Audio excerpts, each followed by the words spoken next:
Soft में book आई cap की available है, मैंने सेंड भी की है, अगर नहीं आई तो कोई बात नहीं, मैंने यहाँ ओपन भी इसीलिए किया हुआ इस क्वेश्चन को। हमारी किताब जो आई कैप की चल रही है, क्योंकि हम एक्सटर्नल फैक्टर का एनालिसिस पढ़ रहे हैं और चैप्टर नंबर 1 से लेकर चैप्टर नंबर 5 तक हम डिफरेंट एक्सटर्नल एनालिसिस देख रहे हैं। ठीक है, चैप्टर 1 में हमने पॉलिटिकल एंगल देखना था, लेकिन हमने बिल्कुल शुरू नहीं किया उसको दानिस्ता। चैप्टर 2 में हमने इकोनॉमिकल फैक्टर देखे और चैप्टर 3 में हमने सोशल फैक्टर देखे।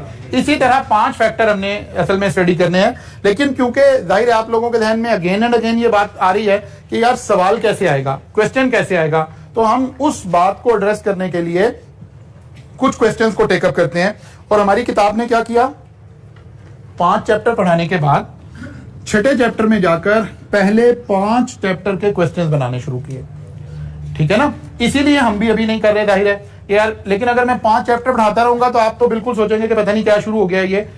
अब हमने चैप्टर 6 में जब कोई क्वेश्चन आ रहा है तो उसका एनालिसिस मांगा जा रहा है 5 डिफरेंट हेड के अंदर। हमने क्योंकि 2 हेड पढ़ लिए हैं, इकोनॉमिकल एनालिसिस और सोशल एनालिसिस, तो हम कुछ बिजनेसेस के ये 2 एनालिसिस करके देखते हैं ताकि हमें पता चले कि हमारे सिलेबस की रिक्वायरमेंट क्या है, हम क्या पढ़ रहे हैं और एग्जाम में क्वेश्चन किस तरह से आ रहा होगा। तो दिस इज क्वेश्चन नंबर 1 आपकी किताब में, आई कैप की किताब में ये क्वेश्चन नंबर 1 के तौर पे आ रहा है। आगे ये बुक आप लोगों को पेज नंबर खोल लो यार, पेज नंबर मैंने बताना। वेरी गुड यार, माशाल्लाह, चश्मे बदूर। तो जनाब चैप्टर नंबर 6 ओपन कर लें आप बुक में से, अगर आपके पास सॉफ्ट में आ गया, अदरवाइज यहां से रीड कीजिए। एक सिनेरियो डिस्कस हो रहा है, एक बिजनेस डिस्कस हो रहा है, इसको पढ़ेंगे आप लोग।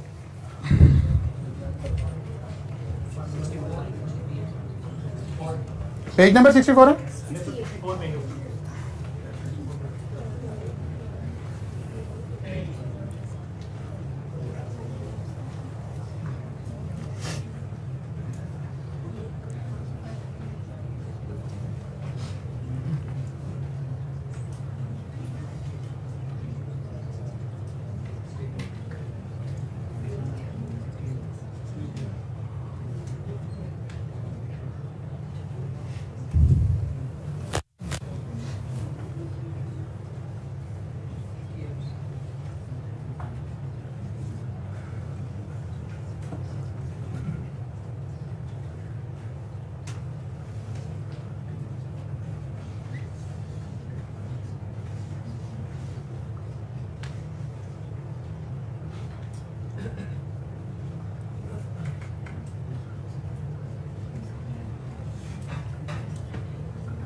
जी जनाब, पढ़ लिया आपने इसको?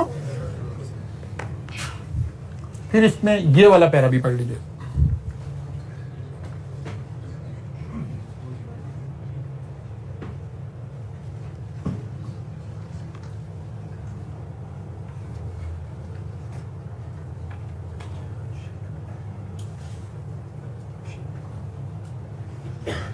एक बिजनेस डिस्कस किया गया आपके साथ, ठीक है ना, उसका नाम क्या रख दिया जी?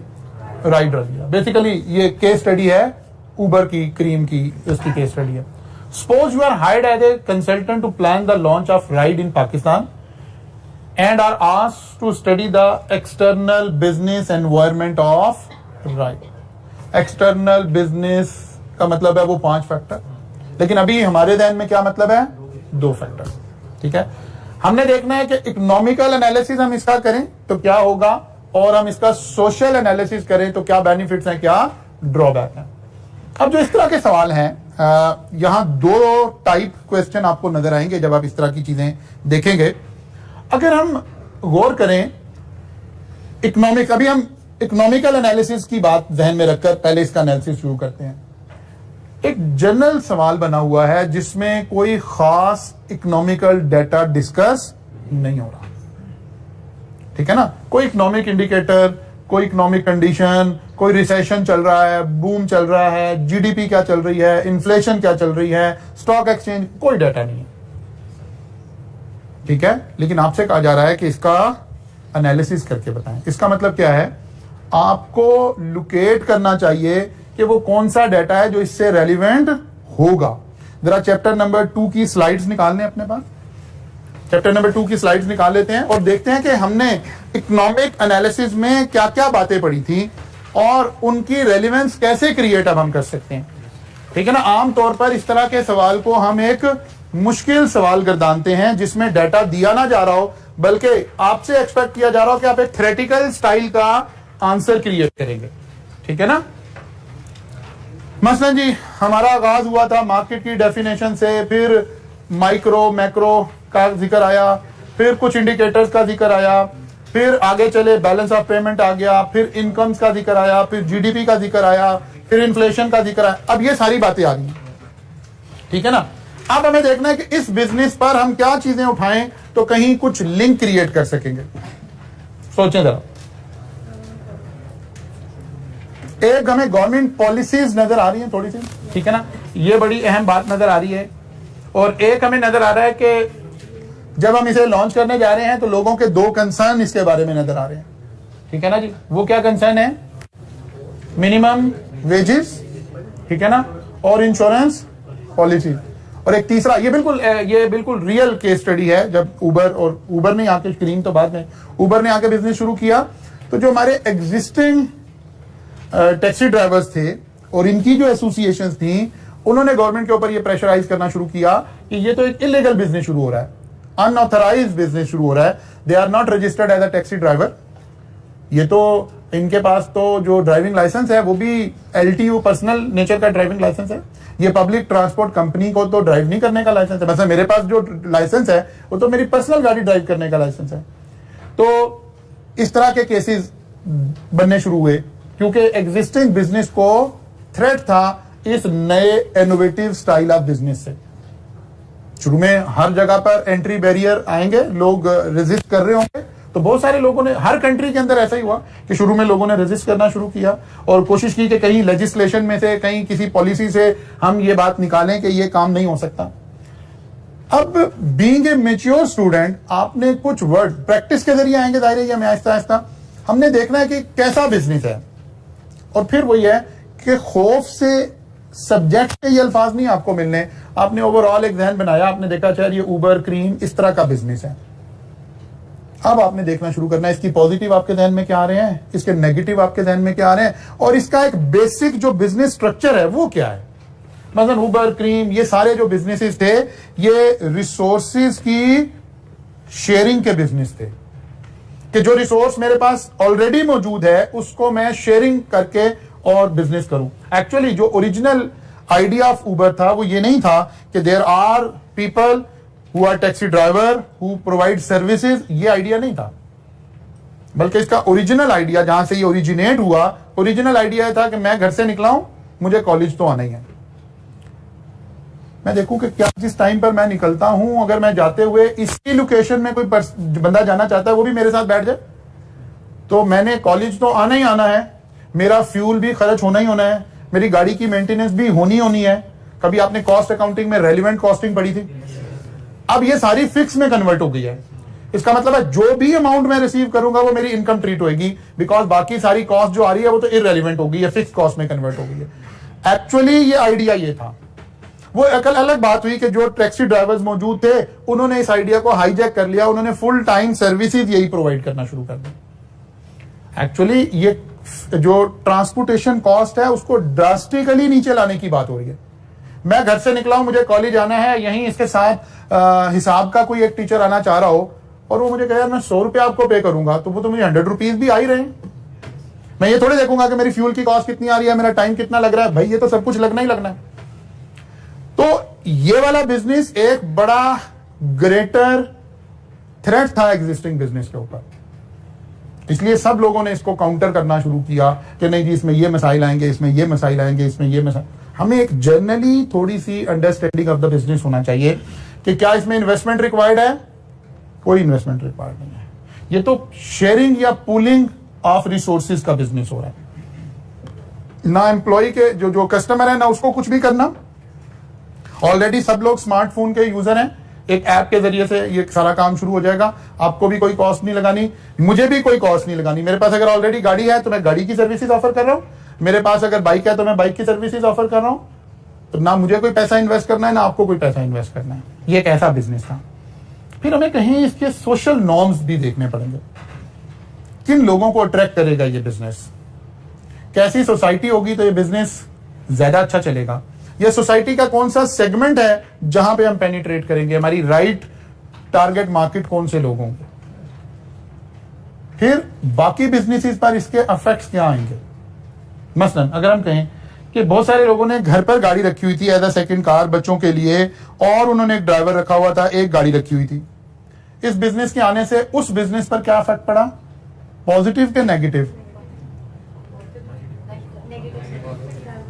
नेगेटिव फर्क पड़ा कि वो लोग, कुछ फैमिली तो थी ना जिनका चले बच्चे स्कूल जा रहे थे, कुछ हो रहा था, वो कोई यूज था, कुछ थे कि यार नहीं अच्छा कभी कभार ही जाना होता है, लेकिन अगर ड्राइवर नहीं रखेंगे तो कैसे जाएंगे। उन्होंने कहा अब इसकी कोई जरूरत नहीं है, अगर ड्राइवर को आप उबर करवा लेंगे आप चले जाएंगे, कोई प्रॉब्लम नहीं है।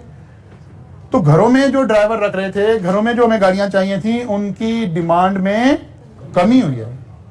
क्या ठीक है आप उबर कराएंगे चले जाएंगे। अब एक यंग जनरेशन आ गई, अब एक बच्चा है कॉलेज गोइंग है और थोड़ा वालिदैन उसको अफोर्ड करते हैं, अब वो वैन पे नहीं जा रहा, स्कूल वैन कॉलेज वैन पे नहीं जा रहा, कॉलेज बस पे नहीं जा रहा, बल्कि डेली उबर करवाता है, चला जाता है आ जाता है, चला जाता है आ जाता है।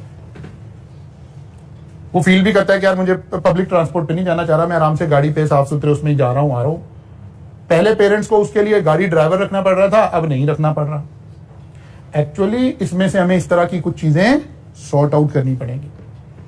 अगेन चीजों को याद करके रटा लगा के ये सवाल हम रिप्रोड्यूस नहीं कर सकेंगे। हमें हर दफा सिनेरियो को समझ के उसमें से कुछ पॉजिटिव या नेगेटिव चीजें ढूंढनी पड़ेंगी, और फिर चंद सवाल करने के बाद हमें पता लगेगा कि अच्छा यार ये बातें हो रही हैं। अभी हम पहले देखते हैं इस बात को, हम इकोनॉमिक एंगल से ही देखते हैं। ये सवाल जिसमें खास कोई इकोनॉमिक डाटा शेयर नहीं हो रहा, इसको सॉल्व करते हैं। फिर सोचते हैं कि अगर इसमें कुछ इकोनॉमिक डाटा इंसर्ट कर दिया जाता तो फिर हम अपने आंसर को कैसे थोड़ा बहुत एडिट करते। तो देखिए जी, इकोनॉमिक फैक्टर, सबसे पहली लाइन क्या लिखी है, industry that ride operate is in the sharing economy.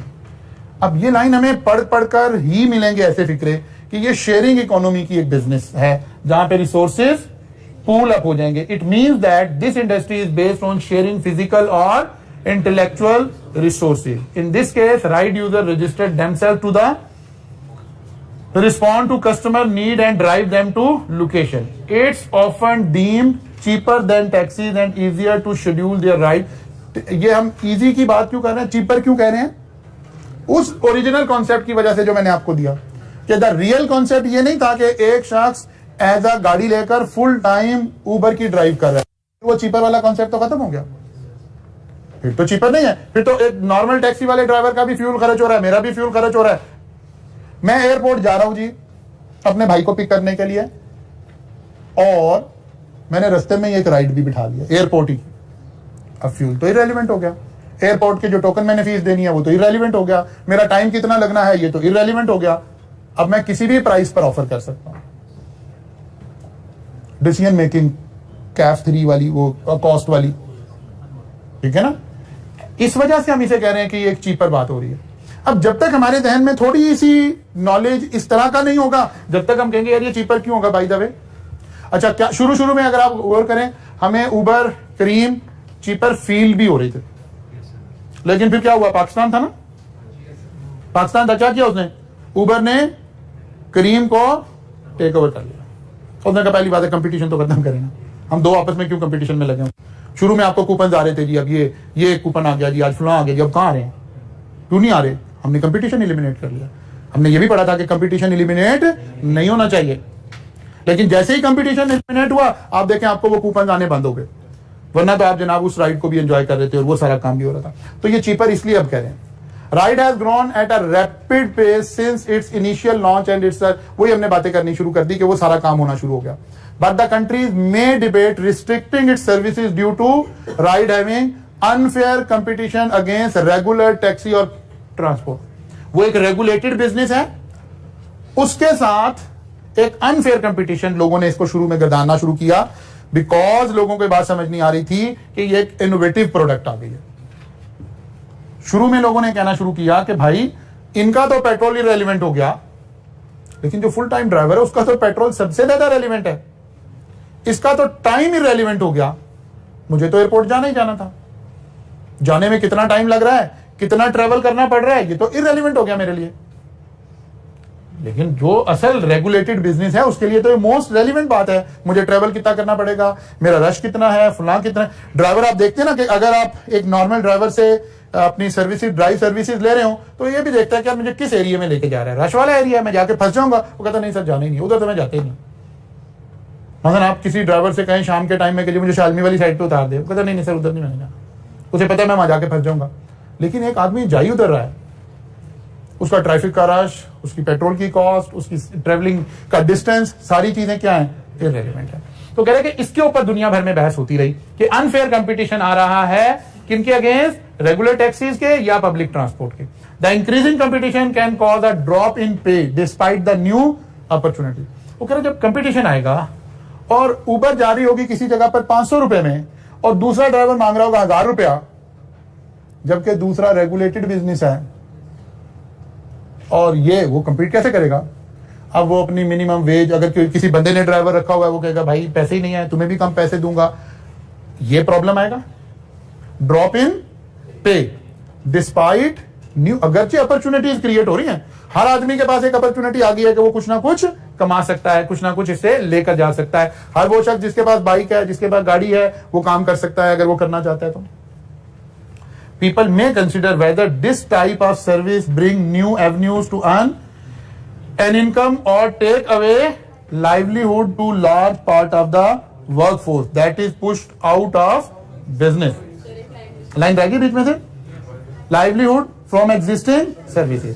वो कह रहा है कि लोग इसको ऐसे भी तो कंसिडर करेंगे कि क्या ये एक अपॉर्चुनिटी है या बेचारे उन लोगों के लिए, सबके लिए एक थ्रेट है जो already traditional public transport companies चल रही थी, वो तो सारे का सारा काम खराब हो जाएगा। This gives rise to large part of the workforce that is pushed out of the business and add to unemployed population. अब ये इसका मतलब है गवर्नमेंट ने देखना है कि वो क्या कंसीडर कर रही है। एक मरतबा जब ये सारा काम शुरू हुआ तो पाकिस्तान में भी ये बात यहां तक पहुंच गई थी कि इसको बैन कर दिया जाए, क्योंकि कोई भी इनोवेटिव बात आती है तो शुरू में लोग उसके मुखालिफ तो होते हैं। आप बता के कोई टेक्नोलॉजिकल प्रोडक्ट, क्या कोई टेक्नोलॉजी में इनोवेशन आती है उसके ऊपर भी लोगों की राय डिफरेंट हो जाती है। हर तरह के लोग अपनी अपनी राय देना शुरू कर देते हैं। हत्ता कि हम क्योंकि रिलीजियस सोसाइटी से हमारा ताल्लुक है, हमारे रिलीजन के लोग उसके ऊपर बड़े अजीब शुरू में फतवे लगाने शुरू कर देते हैं। जैसे जब एरोप्लेन आया तो इनिशियल बड़े बड़े उलमा के उस वक्त के फतवे आने शुरू हो गए कि इस पे सफर करना जायज नहीं है, ठीक है ना। और वो दलील उस वक्त ये देते थे कि ये मस्जिदों के ऊपर से गुजर कर जाता है, इसलिए इसके ऊपर से ट्रैवल करना जायज नहीं। तो हर इनोवेटिव प्रोडक्ट ऐसे ही गुजरती है जी ठीक है ना जी। अब अब आप देखिए कोई डाटा अवेलेबल नहीं था, हमने जर्नल अंडरस्टैंडिंग से आंसर देना है, ये ज्यादा मुश्किल काम है, ठीक है ना। ये ज्यादा मुश्किल काम है कि अगर जर्नल अंडरस्टैंडिंग से देना पड़ जाए। अब आते हैं जरा इधर वापिस, अगर इसी सवाल में एग्जामिनर हमें कुछ हिंट दे देता, ठीक है, एग्जामिनर हमें कुछ हिंट दे देता, मसलन वो कहता जी इकोनॉमी में इन्फ्लेशन बहुत ज्यादा है, जीडीपी रिड्यूस हो रही है, ठीक है, जीडीपी रिड्यूस हो रही है, इन्फ्लेशन ज्यादा है, फ्यूल प्राइसेस बहुत बढ़ गई हैं, ये 2-3 बातें यहां लिखी होती। अब आंसर देना रिलेटिवली आसान है। अब आपको इस बिजनेस के जो बेसिक से फंडामेंटल हैं, वो जो चंद लाइनें लिखनी है वो नहीं भी पता होंगी ना, तो आप सोचेंगे अच्छा यार अगर महंगाई हो रही है, हाँ इतना सा आइडिया तो फिर भी आपके ध्यान में होना चाहिए कि ये वाला बिजनेस महंगा बिजनेस है कि सस्ता बिजनेस है। सस्ता बिजनेस है। अगर महंगाई हो रही है तो लोग तो इसे ब्लेसिंग समझेंगे कि यार मैं फुल टाइम ड्राइवर ना रखूं, गाड़ियां महंगी हो गई हैं जी, तो ये इस बिजनेस को प्रमोट कर रही है बात के डिस्करेज कर रही है। दोनों तरह से बात है, दोनों तरह से बात। मैं घर में बच्चों के लिए एक एक्स्ट्रा गाड़ी खरीदूं या के उबर सर्विसेज बच्चों को कहूं बेटा इसको यूज कर लेना, और जिस बंदे ने उबर सर्विसेज ऑफर करनी है, फिर बात वही है कि एक्चुअली जो रियल थीम है, जिस बंदे ने गाड़ी खरीद कर उबर पर डालनी है वो तो हमारे बिजनेस का आइडिया ही नहीं है। ये तो बिजनेस उन लोगों का है जिनके पास ऑलरेडी गाड़ी मौजूद है। शेयरिंग, इसीलिए पहली लाइन क्या लिखी हुई है, ride is a rapidly growing transportation services provider, it's an, अच्छा सवाल आ गया। तो पहली लाइन में ही इस आइडिया को बताया गया है कि भाई ये बिजनेस कौन सा है, ये तो शेयरिंग का बिजनेस है। अब अगर वो इसमें कुछ डेटा इंसर्ट कर देता तो हमें सवाल का जवाब देना आसान हो जाता कि यार इन बातों को कम से कम कवर कर लेंगे तो मसाइल हल हो जाएंगे। फ्यूल प्राइसेस बढ़ गई हैं, ओरिजिनल आइडिया में फ्यूल प्राइस इररेलेवेंट है। फिर उसी एग्जांपल को याद रखें कि मैं एयरपोर्ट तो जा ही रहा हूं, फ्यूल प्राइस तो इररेलेवेंट है, गाड़ी की प्राइस तो इररेलेवेंट है। इसका मतलब है अगर महंगाई हुई है तो ये वाला बिजनेस फ्लोरिश करेगा, इसकी लॉन्च ज्यादा बेहतर है। अगर जीडीपी कम हुआ है इसका मतलब है लोगों की परचेसिंग पावर कम हुई है तो लोग गाड़ियां नहीं खरीद सकेंगे, लेकिन चले उबर राइड तो ले लेंगे। तो ये सारी पॉजिटिव, हमें इस बिजनेस में ये सारे फैक्टर पॉजिटिव नजर आने चाहिए। लेकिन एक प्रॉब्लम है, सवाल पढ़ते हुए आप डर के सवाल पढ़ रहे हैं या ये सोच रहे हैं कि यार एक डिस्कशन होने लगी है, कुछ बातें मैंने लिखनी है, बस ठीक है मैं सोचता हूं, दिमाग लगाता हूं। सबसे बड़ा चैलेंज मेरे वाले पोर्शन का यही है कि यहां दिमाग ने इस्तेमाल होना, जो काफी नापैद चीज है हमारी कंट्री के अंदर, ठीक है ना। तो इसलिए जरा आपने थोड़ा सा चीजों को रीड आउट करने की सलाहियत पैदा करनी है, समझने की कोशिश करनी, समझ के एक आइडिया जनरेट करना है कि ये आइडिया है, अब चंद लाइनें मुझे लिखनी है। इसका मतलब है अगर जीडीपी कम होना बताया जाता तो हम फिर भी पॉजिटिव लेते इस बात को, इन्फ्लेशन बताई जाती हम फिर भी पॉजिटिव लेते इस बात को, गाड़ियों की कीमतें बढ़ने का बताया जाता हम फिर भी पॉजिटिव लेते इस बिजनेस को। ये रेलिवेंट डाटा हो सकता है जब एग्जामिनर इसमें से यूज करे, तो बगैर डाटे के हो तो फिर हमें ऐसे काम करना पड़ सकता है। क्लियर हो गई बात? अब सवाल तो आपने पढ़ा ही हुआ है, अब हम देखते हैं इसके सोशल फैक्टर्स क्या होंगे। तो जरा एक नजर डालिए, जरा सोशल वाली स्लाइड्स निकालिए और जरा देखते हैं कि सोशल फैक्टर से हमारी मुराद क्या थी। अब वो जो बच्चे रोज पूछ रहे थे ना, ग्रुप में भी क्लास में भी, सर याद क्या करना है सर, अब समझ आना शुरू होगा कि कुछ याद नहीं करना था। उस वक्त भी मैं यही कह रहा था, कुछ याद नहीं करना, एक अंडरस्टैंडिंग क्रिएट करनी है कि कैसे इन अल्फाज को हमने लिंक करना है, वो अल्फाज रिप्रोड्यूस करने नहीं आने हैं, ठीक है ना।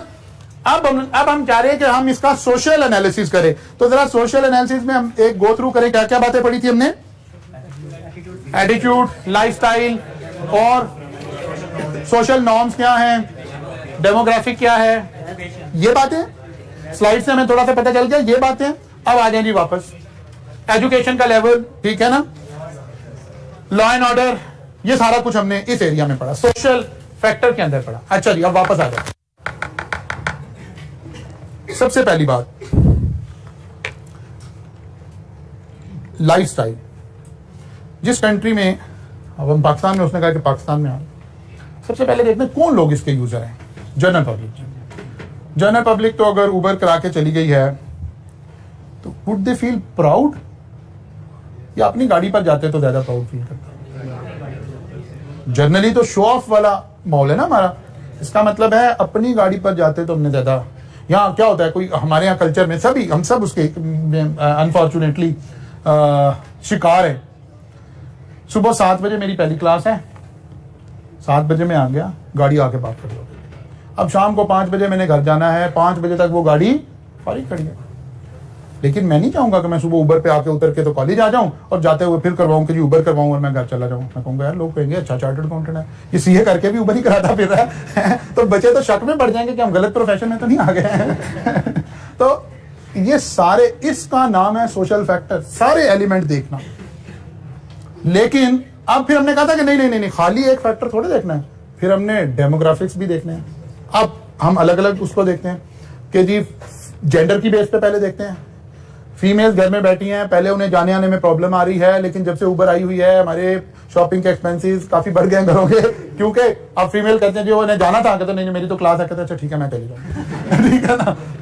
इसका मतलब है उस वाले जेंडर ने इसको वेलकम करना है, उन्हें इंडिपेंडेंस फील हो रही है, उन्हें कहीं जाना नहीं पड़ रहा। प्रीवियसली घर से निकल के कहीं स्टॉप तक जाना पड़ रहा था, अब वो ड्राइवर घर ही आ जाता है, घर से ही पिक कर लेता है, घर ही वापस आ जाते हैं, कोई प्रॉब्लम नहीं। तो ये वाला जेंडर तो थोड़ा सा रिलैक्स फील कर रहा होगा, टेंशन तो हमारे वाला जेंडर फील कर रहा है ना कि यार ये तो काम खराब हो गया। फिर इसी तरह से यंग बच्चे, ये भी इजी फील कर रहे हैं, बच्चे पार्टी का प्रोग्राम बनाते हैं, कॉलेज से यूनिवर्सिटी से उबर कराते हैं, गाड़ी में बैठते हैं, कहीं भी चले जाते हैं।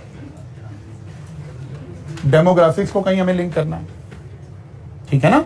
इसका मतलब है अच्छा, फिर वो लोग जो गाड़ी ऑन नहीं करते, गाड़ी तो उनके पास है नहीं है, लेकिन नाउ दे फील के बजाय इसके वो पब्लिक ट्रांसपोर्ट से जाते, दे फील के यार हम अच्छे तरीके से चले गए हैं, हमें गाड़ी मिल गई है, गाड़ी में चले गए, हम गाड़ी ऑन नहीं भी कर रहे थे तो कोई बात नहीं है, वो वाला सेगमेंट भी पॉजिटिव फील कर रहा है। कॉलेज यूनिवर्सिटीज में जाने वाले सारे बच्चे वो इजी फील कर रहे हैं। अगर वो उबर सर्विसेज अफोर्ड करते हैं तो कहते हैं वैन लगवाने की जरूरत नहीं है, मैं खुद ही अपनी उबर करवाऊंगा, चला जाऊंगा, आ जाऊंगा। वो गाड़ी समटाइम ले जाना, अपनी गाड़ी है भी, वो कहते नहीं गाड़ी नहीं। अच्छा, हम आप भी अक्सर अगर हमें यहाँ कोई शालमी वाली साइड पे जाना पड़ जाए तो हम क्या करेंगे, अपनी गाड़ी यही खड़ी रहने देंगे, तो यार उबर मंगवा दो जरा, मुझे जाना। इसका मतलब है बहुत सारे, अगर हम कहें हमारे यहाँ ट्रैफिक अब अभी तो है ना, उसने ओपन सवाल दिया, उसने फैक्ट्स नहीं दिए। वो कहता है फर्ज किया पाकिस्तान क्या, वो कहता है जी बड़ा मसाइल है, यहाँ पार्किंग प्लाजाज नहीं बने हुए हैं, पार्किंग की जगह नहीं मिलती है। उसका मतलब है इस सर्विसेज के लिए तो बड़ी अच्छी बात है, मुझे पार्क तो करना ही नहीं है, मैं तो आराम से उतर के चला जाऊंगा, ड्राइवर जाने उसका काम जाने। ऐसे वो चीजों को इंसल्ट करेगा, या वो कहेगा नहीं इस सोसाइटी में, इस सिटी में शो ऑफ कल्चर है। इसका मतलब है फिर बेहतर बात नहीं है, ये शो ऑफ पे तो पूरी नहीं उतरती ये बात। शो ऑफ पे तो पूरी उतरती है मैं अपनी गाड़ी से उतरूं, गाड़ी पार्क करूं और फिर आऊं। अब इस तरह से हमने लाइफस्टाइल के साथ, डेमोग्राफिक्स के साथ, बाकी चीजों के साथ इसको लिंक करना है। जी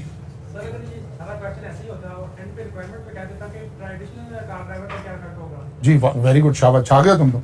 अब ये सारा कुछ ही हम कहते हैं कि जी ट्रेडिशनल तो सिर पाड़ने पे आए हुए हैं, ठीक है ना, यानी उनके लिए तो सब कुछ नेगेटिव हो रहा है, ठीक है ना। बड़ी अच्छी बात है कि किसके शू में बात हो रही है, तो हम ट्रेडिशनल में कहते हैं कि जनाब, फिर हम वहां अभी कुछ और अल्फाज हम सीखेंगे ना आगे, फिर हम सबसे बड़ा काम कहते हैं कि यार सबसे बड़ी प्रॉब्लम यह है कि ये जो बिजनेस आ रहा है इसमें एंट्री बैरियर कोई नहीं है, कोई एंट्री, को जिसके पास गाड़ी है वही सर्विसेज ले और जनाब वो लेकर ट्रैफिक को चला जाए, ये चला जाए, वो चला जाए, ये वाली सारी बातें हो जाएंगी।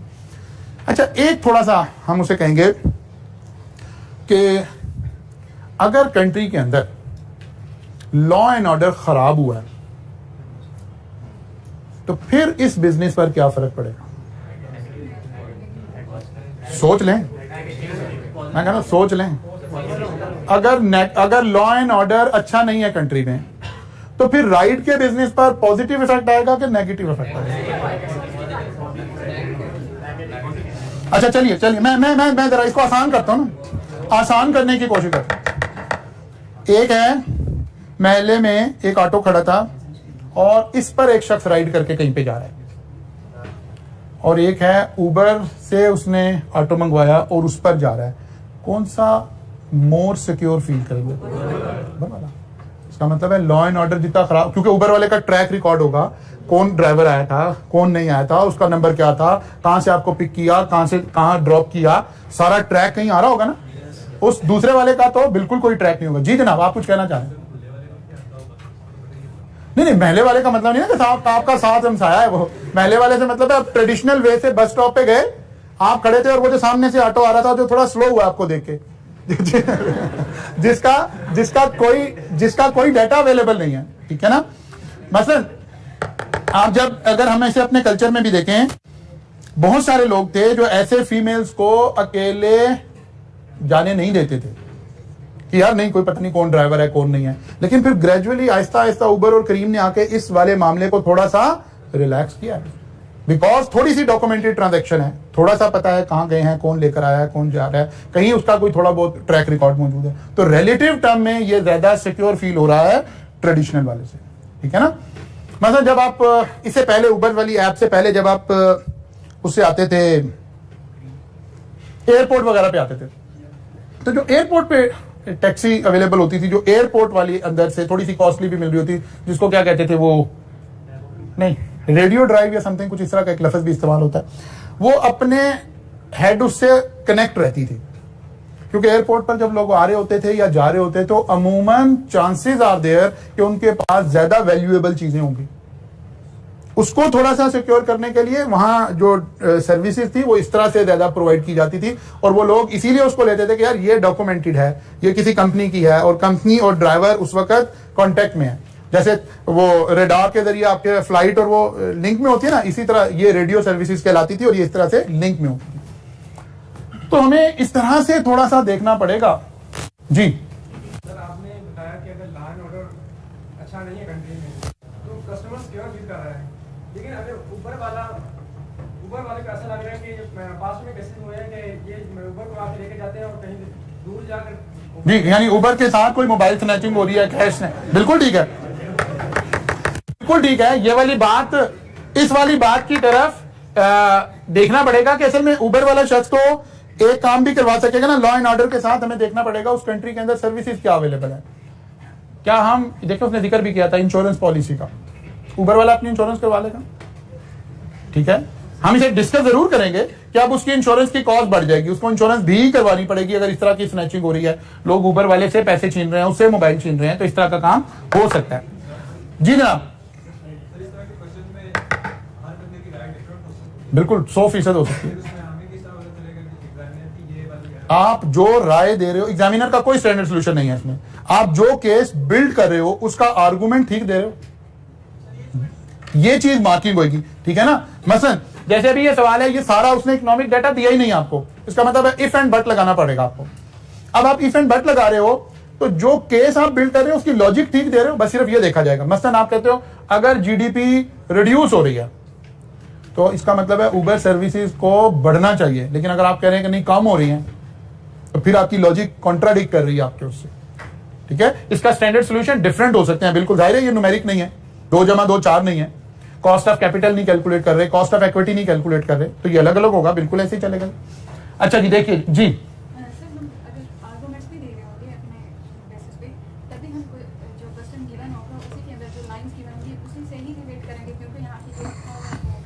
हाँ, मैं इसीलिए तो मैं कह रहा हूं कि सबसे पहले मैंने बात की कि ये जो सवाल था ये सबसे मुश्किल सवाल है। किस सेंस में कि उसने कोई डाटा नहीं दिया, हमें ओपन छोड़ा कि हम बहुत सारे आर्गुमेंट इसके अंदर क्रिएट कर सकते हैं, लेकिन जैसे ही वो इसमें इकोनॉमिक रेलिवेंट डाटा इंसर्ट करता जाएगा हमारा आर्गुमेंट स्ट्रिक्ट होता जाएगा और हमें नजर भी आना शुरू हो जाएगा कि यार ये बात हो रही है, मैंने इससे लिंक करना है, ठीक है। बजाहिर देखने में ये लग रहा है कि एक आसान सवाल है, इसमें कोई मुश्किल बात, कोई जीडीपी, कोई एक्सपोर्ट, कोई इंपोर्ट, कोई सोशल, कोई बात नहीं डिस्कस हो रही, लेकिन नहीं, ये मुश्किल इसलिए कि अगर कोई भी बात डिस्कस होगी तो फिर तो मैं फौरन से पिक कर लूंगा ना कि यार ये बात यहां लिंक कर दूं, ये बात यहां लिंक कर दूं। तो ये एक ओपन क्वेश्चन है जिसके अंदर हमें अजम्पशंस लेनी है। अच्छा जी, social factor, customer of ride enjoy it's easy to access platform, सबसे आसान, सबसे पहली बात कि इजी टू एक्सेस है, कोई लंबा चौड़ा काम नहीं है। The main target market of the company is young generation from upper middle class that want convenient and fast service which is available. उसने देखिए फौरन उसने क्या किया, डेमोग्राफी के साथ एक जेंडर उठा के उसने लिंक कर दिया। अच्छा, हम इससे भी थोड़ा बेटर भी बात कर रहे थे, शायद हो सकता है कि उसने भी लिखा हुआ, हम मेल फीमेल के एंगल से भी बात कर रहे थे, उसने भी लिखा हुआ है। ऐसे ही हमें लेकर चलना है, ऐसे ही हमें थोड़ा सा इसको टारगेट करना है, ठीक है ना। अब सारा काम चलेगा कैसे, सारा काम चलेगा कि अगर today more women are integrating in society as they become more, जो रोना मैं रो रहा हूं आपके साथ, यही तो मैं कह रहा हूं कि जब से ये सर्विसेज आई तो जो फीमेल्स थी वो अ लिटिल बिट इंडिपेंडेंट हो गई, जब इंडिपेंडेंट हो गई तो जाहिर है उसका एक इम्पैक्ट आ रहा है। वो इसी तरह से आपने सोचना है, इसी तरह से आपने चीजों को लेकर चलना है। सारा टारगेट, सारा काम इसके ऊपर है कि आप क्वेश्चन को लिख कर देखेंगे तो पता चलेगा। भले शुरू में स्टेप 1 के तौर पर ये क्वेश्चन है, इसका स्टैंडर्ड आंसर आप पढ़ लें एक मरतबा, कोई प्रॉब्लम नहीं है, पढ़ने के बाद लिख देखें। लेकिन अगर आप लिख कर नहीं देख रहे होंगे तो फिर ये वाला टॉपिक आपका, हमारे सिलेबस का ये वाला पोर्शन मुश्किल हो जाएगा। बिकॉज आप जब से हमने, आज मेरे ख्याल 3rd या 4th वीक शुरू हुआ है, जब से हमने पढ़ना शुरू किया, आप सब लोग वन और अदर वे एक ही बात पूछ रहे हैं, सर इसमें से याद क्या करना है, सर इसमें से याद कुछ करना ही नहीं है। अब पूछे क्या याद करना है, याद तो कुछ करना ही नहीं है, इसके इनके अल्फाज को उठाकर लिंक करना सीखना है। वो समझ इसलिए रहे हैं कि कहीं हमें अंडरस्टैंडिंग में, कहीं चीजों को हम बेटर वे से लेकर चल सके।